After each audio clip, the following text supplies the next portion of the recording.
ഓം ശാന്തി. എല്ലാവർക്കും എൻ്റെ ഹൃദയം നിറഞ്ഞ ഓണാശംസകൾ. പൊന്നിൻ ചിങ്ങ പുലരിയിൽ പൂവിളികളും പൂക്കളും നൃത്തം വയ്ക്കുന്ന ഈ സുന്ദരമായ കേരള മണ്ണിൽ ഇവിടുത്തെ പ്രകൃതി ആനന്ദം കൊണ്ട് ചെന്നം പിന്നം മഴ പെയ്തുകൊണ്ട് അതിമനോഹരമായിരിക്കുന്ന പുഷ്പങ്ങൾ കൊണ്ട് നിറച്ചിരിക്കുന്ന ഈ വസന്തനാളിൽ എല്ലാവർക്കും എൻ്റെ ഹൃദയം നിറഞ്ഞ ഓണാശംസകൾ. സമൃദ്ധിയെ ആഹ്വാനം ചെയ്യുന്ന, സമൃദ്ധിയെ ആകർഷിക്കുന്ന ഉത്സവമാണ് യഥാർത്ഥത്തിൽ ഓണം എന്നുള്ളത്. എല്ലാവരുടെയും സ്വപ്നമാണ് ഓണനാളിലെ പോലെ എന്നും നമുക്ക് ജീവിക്കാൻ സാധിക്കുക.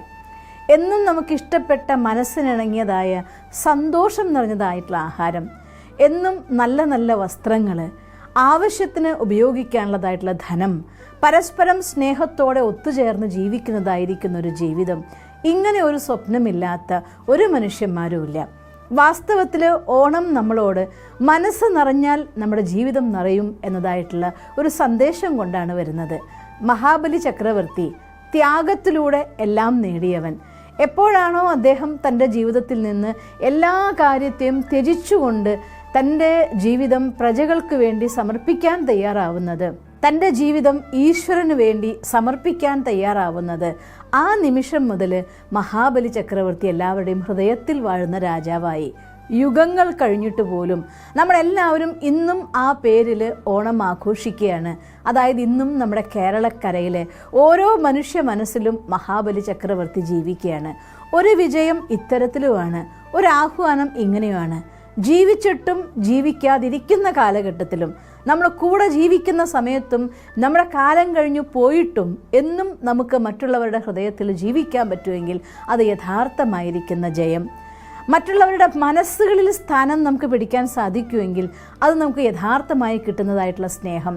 കാണുന്നവരും കാണാത്തവരും ഒരുപോലെ നമ്മളെ സ്നേഹിക്കാൻ സാധിക്കുമെങ്കിൽ ആ ജീവിതം സഫലമെന്ന് പറയാം. മഹാബലി ചക്രവർത്തിയുടെ കഥയും നമ്മൾ കേട്ടുനോക്കിയാൽ അങ്ങനെയാണ്. കൂടെ ജീവിച്ചിരുന്നവരും സ്നേഹിച്ചിരുന്നു, ഇന്ന് നമ്മൾ കൂടെ ജീവിക്കാതെ കഥ കേൾക്കുന്നവരും സ്നേഹിക്കുന്നു. അങ്ങനെ എല്ലാവരാലും സ്നേഹിക്കപ്പെടുന്ന മഹാൻ ചക്രവർത്തിയായപ്പോൾ ആ അദ്ദേഹത്തിൻ്റെ രാജ്യം സമ്പൽ സമൃദ്ധമായിരുന്നു. ഒരു കാര്യം ഓണം നമുക്ക് സന്ദേശം തരികയാണ്. നമ്മുടെ മനസ്സ് എപ്പോഴാണോ സമൃദ്ധമാകുന്നത്, മനസ്സിൽ എപ്പോഴാണോ നന്മകൾ നിറയുന്നത്, അഹങ്കാരത്തിൻ്റെ അംശം പോലും ഇല്ലാതാകുന്നത്, തൻ്റെ തലയിൽ കാൽ വയ്ക്കാൻ വേണ്ടിക്കൊണ്ട് ഈശ്വരന് അനുമതി നൽകുന്നത്, അഥവാ ഈശ്വരൻ്റെ കാലടികളിൽ കാൽ വെച്ചുകൊണ്ട് ജീവിക്കാൻ തയ്യാറാകുന്നത്, അവിടെ മനസ്സിനുള്ളിൽ ടെൻഷൻ ഇല്ലാതായി, സങ്കടമില്ലാതായി, ആവലാതി ഇല്ലാതായി, ഇനി എന്ത് സംഭവിക്കാൻ പോകുന്നു എന്നുള്ളതായിരിക്കുന്ന സംഘർഷത്തെക്കുറിച്ചുള്ള ചിന്തയില്ലാതായി സന്തോഷം നിറഞ്ഞ ജീവിതമാകും. എവിടെ സംഘർഷം മനസ്സിൽ നിന്ന് മായുന്നുവോ അവിടെ തീർച്ചയായിട്ടും സന്തോഷം വന്ന് നിറയും. മനസ്സിൽ സന്തോഷം നിറഞ്ഞുവെങ്കിൽ തീർച്ചയായിട്ടും ഈ ലോകത്ത്, നമ്മുടെ ലോകത്ത് സന്തോഷം നിറയും. മീൻസ് നിങ്ങളുടെ ജീവിതത്തിൽ സന്തോഷം വന്ന് നിറയും. നമ്മുടെ സന്തോഷം മറ്റുള്ളവരുമായി പങ്കുവെക്കാൻ തുടങ്ങുമ്പോൾ ഈ ലോകം സന്തോഷം നിറഞ്ഞ സത്യയുഗമായി പരിണമിക്കും. മാവേലി മന്നൻ്റെ രാജ്യത്തെക്കുറിച്ച് പറയുന്നത് എല്ലാം നിറഞ്ഞതായിരിക്കുന്ന കൊട്ടാരങ്ങൾ, എല്ലാം സമ്പൽ സമൃദ്ധമായിരിക്കുന്ന രാജ്യം, കള്ളമില്ല, ചതിയില്ല, ഒന്നുമില്ല. സത്യത്തിലെ ഈ സൃഷ്ടിയുടെ ആരംഭ സമയം അങ്ങനെയായിരുന്നു. എല്ലാവർക്കും കൊട്ടാരം, എല്ലാവർക്കും ആനന്ദിക്കാനുള്ളതായിട്ടുള്ള സുഖസമൃദ്ധിയുടെ സാധനങ്ങൾ, സ്വർണത്തിൻ്റെ കൊട്ടാരങ്ങൾ, സങ്കല്പം കൊണ്ട് പറക്കുന്ന പുഷ്പക വിമാനങ്ങൾ, മനുഷ്യന്മാർക്ക് കള്ളം എന്താണ്, ചതി എന്താണ് ഈ വാക്കുപോലും അറിയാത്തവർ, സപ്തഗുണങ്ങൾ കൊണ്ട് നിറഞ്ഞവർ, സ്നേഹം നിറഞ്ഞതുകൊണ്ട് അവിടെ മോഹമില്ലായിരുന്നു, ശാന്തി നിറഞ്ഞതുകൊണ്ട് അവിടെ ക്രോധമില്ലായിരുന്നു, ആനന്ദം നിറഞ്ഞതുകൊണ്ട് ലോഭമില്ലായിരുന്നു, അറിവിൻ്റെ നിറഗുണങ്ങളായിരുന്നതുകൊണ്ട് അഹങ്കാരമില്ലായിരുന്നു. അങ്ങനെ സർവഗുണ സമ്പന്നരായ ദേവതന്മാരുടെ രാജ്യം സത്യയുഗം. അതിൻ്റെ ആധാരം എന്താണെന്നറിയോ? സ്ഥൂലത്തിലെ സാധനങ്ങൾ കൊണ്ട് മാത്രം ഒരിക്കലും നമുക്ക് സന്തോഷിക്കാനാവില്ല. അതേസമയം മനസ്സിൽ എല്ലാ ഗുണങ്ങളുടെ നിറവ് വരുമ്പോൾ ഈ പ്രകൃതി നമുക്ക് വേണ്ടി എല്ലാ കാര്യം കൊണ്ട് നിറയ്ക്കും.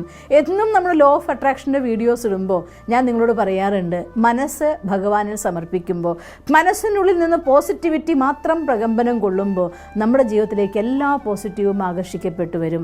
അതുകൊണ്ട് ഇന്നലെകളിൽ ഞാൻ എന്തായിരുന്നോ അത് ഇന്ന് എൻ്റെ പ്രായോഗിക ജീവിതത്തിൻ്റെ ഉള്ളിൽ എനിക്ക് ചുറ്റും കറങ്ങുന്ന സാഹചര്യങ്ങളായി തിരിയുമ്പോൾ മനസ്സിലാക്കണം, അത് ഇന്നലെ ഇന്ന് പുറത്ത് കറങ്ങുകയാണ്.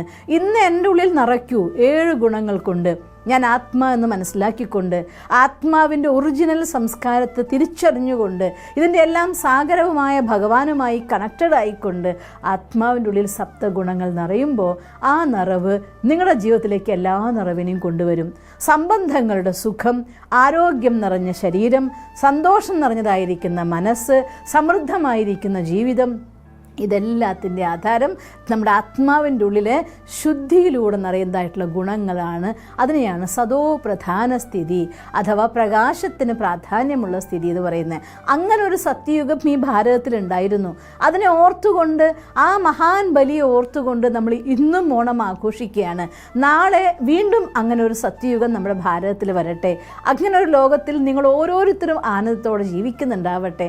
അവിടെ ഈ പരസ്പരം പേരുകൊണ്ടോ രൂപം കൊണ്ടോ തിരിച്ചറിഞ്ഞില്ലെങ്കിൽ പോലും എല്ലാ ആത്മസഹോദരങ്ങളും ആനന്ദത്തോടെ ജീവിക്കുന്ന ആ ഒരു സത്യയുഗം, അഥവാ സ്വർഗം അല്ലെങ്കിൽ ആ സ്വർണ്ണിമ നാളുകളെ ഓർമ്മിപ്പിക്കുന്ന ഇന്നത്തെ ഈ സമൃദ്ധമായിരിക്കുന്ന ഓണത്തിൽ സന്തോഷവും സമൃദ്ധിയും സുഖവും, ശരീരത്തിൻ്റെ ആരോഗ്യം, മനസ്സിൻ്റെ സന്തോഷം, ബന്ധങ്ങളിലെ സുഖം, സമ്പത്തിൻ്റെ സമൃദ്ധി എല്ലാം നിറഞ്ഞതായിരിക്കുന്ന ഒരു ലോകം, ഒരു ജീവിതം നിങ്ങൾക്കുണ്ടാവട്ടെ.